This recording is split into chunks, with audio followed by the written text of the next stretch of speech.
भारतीय जनता पार्टीले आज खरसाङमा एउटा प्रेस भेला गरेर एसआईआर बारे जानकारी गरायो।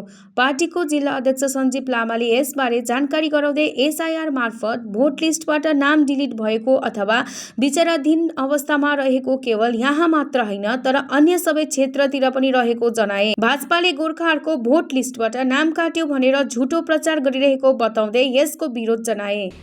हेर्नुहोस्, यो लिस्टमा जसको नाम छुट्यो, जसको नाम विचाराधीन लिस्टमा आयो, सूचीमा पढ्यो, त्यो दार्जिलिङमा मात्र होइन, यो यथार्थ पहाडको सम्पूर्ण जनताले बुझ्नु। त्यो एसआईआर प्रक्रिया चुनाव आयोगले गरेको नितान्त उहाँको कानुनी रूपमा वैध रूपमा गरेको एउटा चुनाव प्रक्रिया हो।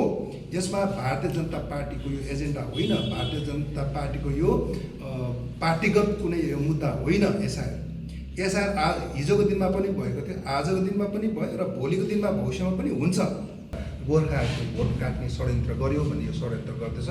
यो षड्यन्त्रमा यस्तो जातिद्रोही, आफ्नै जातिलाई आघात गर्ने यस्तो जातिद्रोहीको कुरामा हामी लाग्नु हुँदैन। हामी चेतनाशील प्राणी हौँ, हामी बुझ्छौँ उनीहरूको राजनीति, उनीहरूको कर्म हामीले देखेका छौँ।